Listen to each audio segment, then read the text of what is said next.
Sir ఇక్కడ దాదాపుగా 130 గ్రామాలను ఇటీవల కాలంలో మున్సిపల్లో విలీనం చేయడం ద్వారా ఆ 130 గ్రామాల్లో ఉన్నటువంటి సర్పంచులు దాదాపుగా 1300 వార్డు సభ్యులు దాదాపు 80 మంది ఎంపీటీసీలు ఇవాళ రిజర్వేషన్ లేకుండా అర్హత కోల్పోయినటువంటి పరిస్థితి చూస్తా ఉన్నాం సార్. అందులో దాదాపుగా బీసీలకు 634 మంది బీసీల సభ్యులకు బీసీ అభ్యర్థులకు దక్కాలి. సో ఇట్లా బీసీలకు రిజర్వేషన్ అమలు కాక ముందుకే ఉన్న రిజర్వేషన్లు పోయినటువంటి పరిస్థితి ఈ మున్సిపాలిటీలో విలీనం ద్వారా జరిగింది అధ్యక్ష. సో అధ్యక్ష, అత్యంత బాధాకరమైన విషయం ఏంటంటే మా బీసీల గోడు వెళ్ళబోసుకుందాం, బీసీల గోడు సభకు వెళ్ళబోసుకునే టైంలో విపక్ష నాయకులు బీఆర్ఎస్ పార్టీ నాయకులు ఈ విధంగా వ్యవహరించి బీసీలకు సంబంధించినటువంటి అంశంలో వీళ్ళు చేస్తున్నటువంటి కార్యక్రమం ఏదైతే ఉందో అధ్యక్ష, ఇది బీసీలకు మోసం చేసే కార్యక్రమం తప్ప ఇంకొకటి కాదు అధ్యక్ష. దయచేసి బీసీల విషయంలో బీసీల టాపిక్ వచ్చినప్పుడు బీసీల బిల్లు పెట్టినప్పుడు కొద్దిగా సంయమనం పాటించాల్సినటువంటి అవసరం ఈ సభ వీళ్ళకు ఉండే సార్. కానీ ఆ ప్రయత్నం ఏం చేయట్లేదు. ఇక్కడ మేము మొత్తుకుంటున్నాం సార్, 70 సంవత్సరాల నుంచి బీసీల పార్టీ ప్రభుత్వం అంతో ఇంతో బీసీలకు లబ్ధి చేకూర్చడం కోసం కామారెడ్డిలో డిక్లరేషన్ పెట్టి 42% రిజర్వేషన్ చేయడానికి ప్రయత్నం చేస్తున్న తరుణంలో కీలకమైనటువంటి 50% స్లాబ్ను ఎత్తివేయాలనేటువంటి ఒక అంశాన్ని తీసుకున్నప్పుడు దయచేసి అధ్యక్ష మా ఆవేదన ఎవరింటారు అధ్యక్ష, మా బీసీల ఆవేదన ఎవరింటారు అధ్యక్ష? ఈ నాయకులకేం పట్టింపు లేకుండా పోయింది. కనీసం మా బాధ వినాలి అధ్యక్ష, ఈ సభ వినాలి, ఈ సభ మా బాధ వినాలి, ఈ సభ మా బాధ అర్థం చేసుకోవాలి. 70 సంవత్సరాల నుంచి మాకు అన్యాయం జరుగుతుంది సార్. స్వాతంత్రం వచ్చినప్పటి నుంచి కనీసం సార్ ఇక్కడ దాదాపు 634 బీసీలకు అవకాశాలు పోయినాయి సార్ ఇది అమలు కాకముందుకే. సార్ ఇంకొకటి సార్, కాంగ్రెస్ పార్టీ ఇప్పుడు 42% రిజర్వేషన్ ఇవ్వడానికి నిజంగా ఇప్పుడు అమెండ్మెంట్ చేస్తా ఉన్నాం, ఈ బిల్లును సరి చేస్తా ఉన్నాం, స్లాబ్ ఎత్తేస్తా ఉన్నాం కదా, దీనివల్ల కూడా సాధ్యం కాదు సార్. ఇది కూడా కేవలం మేము పని చేసామని చెప్పుకోవడానికి మాత్రమే పనికొస్తుంది తప్ప సార్ దీనికి 2 హార్డిల్స్ ఉన్నాయి సార్. ఒకటి సార్, ఇప్పుడు మనం ఇక్కడ 50% స్లాబ్ ఎత్తేసినప్పటికీ గవర్నర్ గారు ఆమోదం అవసరం సార్, గవర్నర్ గారు సంతకం అవసరం. ఒకవేళ అది దాటినా కూడా మళ్ళీ హైకోర్టు, మళ్ళీ సుప్రీంకోర్టు, మళ్ళీ ఇందిరాసహాని కేసు అడ్డం వస్తుంది సార్. ఇందిరాసహాని కేసు అడ్డం వచ్చినప్పుడు పరిస్థితి మళ్ళా మొదటికి వస్తుంది సార్. ఆ రోజు మనం ఈ ప్రజలకు ఏం సమాధానం చెప్తాం సార్? 42% రిజర్వేషన్ ఇవ్వడంలో అన్ని పార్టీలు ఫెయిల్ అయిపోయినాయి, ఈ ప్రజలకు న్యాయం చేయడంలో అన్ని పార్టీలు విఫలమైనాయని చెప్పదలుచుకున్నామా సార్ ఈ బిల్లు ద్వారా? అందుకోసమే దయచేసి అధ్యక్ష నేను ఈ సందర్భంగా ఈ సభ ముందు కొన్ని అంశాలు పెడతా ఉన్నాను సార్. ఈ రాష్ట్ర ప్రభుత్వం ముందు పెడతా ఉన్నా, గౌరవ ఆ శాఖ మంత్రివర్యులను కోరుతా ఉన్నా, మీరు 42% రిజర్వేషన్లకు అడ్డంకులు స్పష్టంగా మాకు కనిపిస్తా ఉన్నాయి. ఆ అడ్డంకుల విషయంలో మేము మిమ్మల్ని తప్పు పట్టట్లేదు, అడ్డంకులు అందరికీ ఉన్నాయి. కానీ మీరు ఇవ్వడానికి మీ చేతిలో ఉన్నటువంటి అంశాలు అనేకం ఉన్నాయి. ఇక్కడ మీ చేతిలో ఉన్నటువంటి అంశాలు అనేకం ఉన్నాయి. బీసీ సప్లాన్ తీసుకురావడానికి సుప్రీంకోర్టుతో పంచాయతీ లేదు, మరి కేంద్రంతో పంచాయతీ లేదు. కాబట్టి బీసీ సప్లాన్ విషయంలోనైనా మీరు చర్యలు తీసుకోండి. బీసీలకు కామారెడ్డి డిక్లరేషన్ ప్రకారం ప్లీజ్, ఒకవేళ కాళేశ్వరం విషయంలో మన హౌదులో కూడా చర్చ కావాలన్నప్పుడు నేను తప్పనిసరిగా ప్రభుత్వంతో మాట్లాడతాను, నెక్స్ట్ సెషన్లో పెట్టమని చెప్తాను సార్. సార్ ఇక్కడ సార్ బీసీ సప్లాన్ విషయంలో సార్ ఈ రాష్ట్ర ప్రభుత్వం తక్షణ నిర్ణయం తీసుకోవచ్చు సార్. చేయదలుచుకుంటే బీసీ సప్లాన్ను ప్రతి ఏడాది 20,000 కోట్ల రూపాయలు బీసీల సంక్షేమానికి ఖర్చు పెడతామని కామారెడ్డి డిక్లరేషన్ లో కాంగ్రెస్ పార్టీ చెప్పింది సార్. 5 ఏళ్ల కాలంలో 1,00,000 కోట్లు బీసీల సంక్షేమానికి ఖర్చు పెడతామని చెప్పినటువంటి కాంగ్రెస్ పార్టీ 2 బడ్జెట్లలో కలిపి కనీసం 20,000 కోట్లను కూడా బడ్జెట్ లో కేటాయించలేకపోయింది సార్. ఇక్కడ వివక్ష కనిపిస్తా ఉంది సార్. ఈ జయంగా కాంగ్రెస్ పార్టీని అడ్డుకోవడానికి ఏ శక్తి లేదు సార్. మేమందరం సపోర్ట్ చేస్తాం సార్ ఈ విషయంలో. అలాగే సార్ ఇంకా ఎంబీసీ కులాలకు సంబంధించినటువంటి సంక్షేమ విషయంలో కూడా ఉన్నత విద్య కోసం 10 లక్షల రూపాయలు పూచీకత్తు లేని వడ్డీలు రుణాలు ఇప్పిస్తామని కాంగ్రెస్ పార్టీ హామీ ఇచ్చింది సార్. ఈ విషయంలో కూడా కాంగ్రెస్ పార్టీ ఏ విధంగా కూడా చిత్తశుద్ధితో పనిచేస్తున్నట్టు కనిపించట్లేదు సార్. అలాగే సార్ అన్ని జిల్లా కేంద్రాల్లో 50 కోట్లతో convention hall, press club, study circle, library, క్యాంటీన్లతో ఉన్న ప్రొఫెసర్ జయశంకర్ బీసీ ఐక్యతా భవనాలు కట్టిస్తామని చెప్పారు సార్.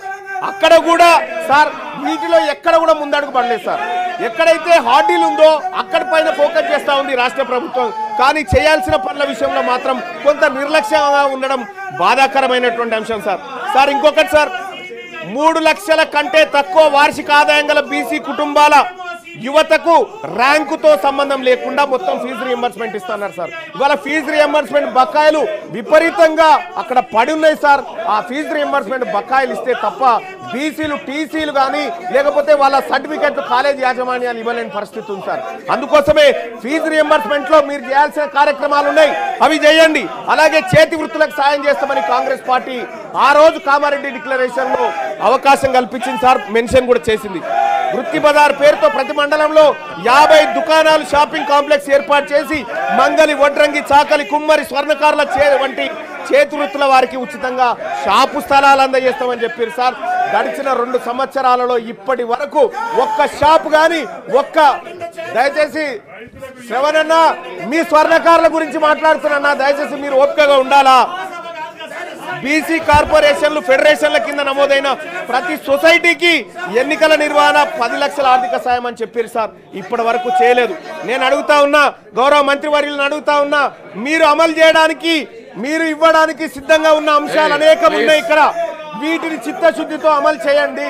42% రిజర్వేషన్ విషయంలో మీరు పోరాడుతున్నటువంటి విధానంలో కానీ లేకపోతే కేంద్ర ప్రభుత్వం సృష్టిస్తున్న అడ్డంకుల విషయంలో కానీ మేము మీకు అండగా నిలబడతాం. కానీ మీరు కామారెడ్డి డిక్లరేషన్ లో ఇచ్చిన ప్రతి అంశాన్ని అమలు చేయడంలో మీ చిత్తశుద్ధి సరిగా లేదని నాకు అర్థమవుతా ఉంది. అలాగే అధ్యక్ష, ఇక్కడ మంత్రివర్గాల విషయంలో మా బీసీలకు ఇంకా మంత్రివర్గాలు పెరగాలన్నటువంటి అవసరం ఉంది అధ్యక్ష. మా బీసీలకు మంత్రులు పెరగాలి, మా బీసీలకు అవకాశాలు పెరగాలి, మా బీసీ సర్పంచ్లకు, మా బీసీ ఎంపీటీసీలకు, మా బీసీ జెడ్పీటీసీలకు అందరికి కూడా అవకాశాలు మెరుగుపడాలి అధ్యక్ష. Don't come to this please please. మీకు మైక్ ఉంది, మీకు మైక్ ఉంది, అక్కడ వెళ్ళండి ప్లీజ్ ప్లీజ్. మీ మైక్ మీ సీట్ లో కూర్చొని మాట్లాడండి ప్లీజ్ ప్లీజ్ ప్లీజ్. అక్కడ వెళ్ళండి ప్లీజ్.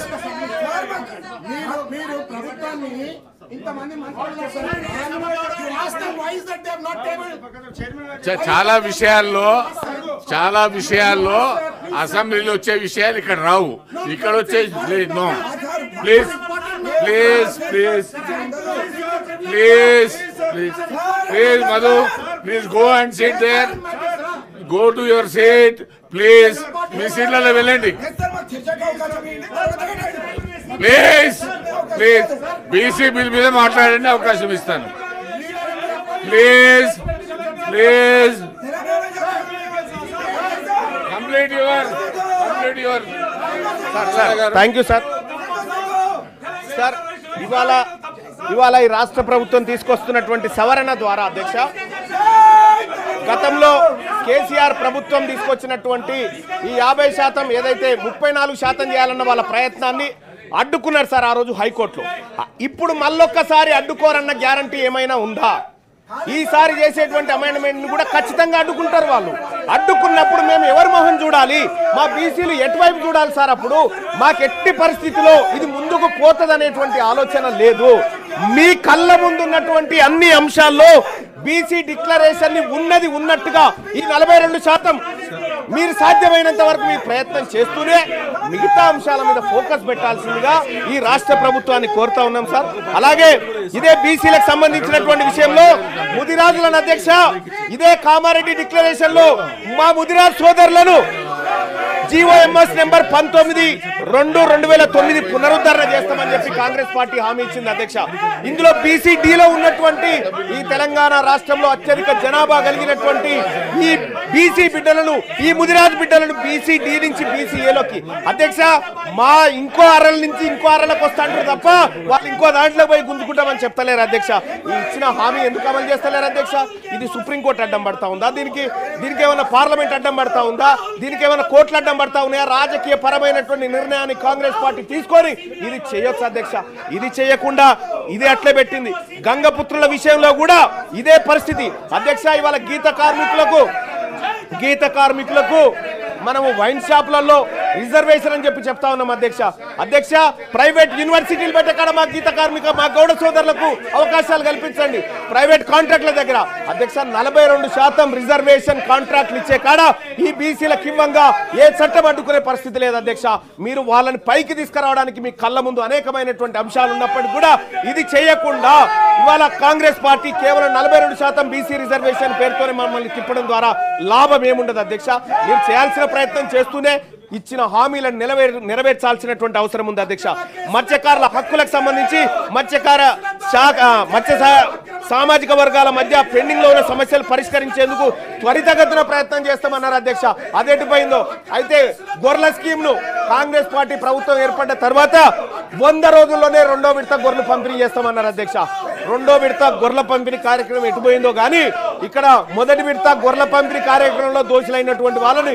ఇవాళ ప్రజాక్షేత్రంలో దోషులుగా నిలబెట్టలేకపోయింది ఈ విషయంలో కాంగ్రెస్ పార్టీ కొంత ఇబ్బందికరమైనటువంటి పరిస్థితుల్ని సృష్టిస్తా ఉంది అధ్యక్ష ఇక అలాగే వైన్స్ రిజర్వేషన్లు అధ్యక్ష వైన్స్ల విషయంలో 15% ఉండే గౌడ్లకు రిజర్వేషన్లు 25% పెంచుతామని చెప్పారు సార్ కామారెడ్డి డిక్లరేషన్ లో కానీ ఇప్పటి వరకు పెంచిన దాఖలాలు లేవు సార్ మొన్న ఏదో నోటిఫికేషన్ కూడా ఇచ్చినట్టు ఉన్నారు అలాగే జనగామ జిల్లాకు సర్దార్ సర్వాయి పాపన్న పేరు పెడతామని కాంగ్రెస్ పార్టీ పేజ్ నెంబర్ 18 తన ఎన్నికల మేనిఫెస్టోలో చెప్పింది సార్ ఇప్పటికీ దానిపైన చర్చ లేదు దానిపైన ఎలాంటి నిర్ణయం తీసుకోలేదు అధ్యక్ష అనేక మంది ఇప్పటికే ధర్నాలు అలాగే ఆందోళన వ్యక్తం చేస్తా ఉన్నారు కాంగ్రెస్ పార్టీ ఈ నిర్ణయాన్ని తీసుకోవాలని చెప్పి అలాగే మున్నూరు కాపుల విషయంలో కూడా అధ్యక్ష మొట్టమొదటిసారిగా మంత్రివర్గంలో ఒక మున్నూరు కాపు బిడ్డ కూడా మంత్రిగా లేకుండా పోయింది అధ్యక్ష అలాగే మున్నూరు కాపు కార్పొరేషన్ ఏర్పాటు చేసి యువ పారిశ్రామికవేత్తలను ప్రోత్సహించేందుకు సబ్సిడీ రుణాలు పంపిణీ చేస్తామని చెప్పారు అధ్యక్ష అది కూడా ఇప్పటి వరకు అతిగతి లేకుండా పోయింది అధ్యక్ష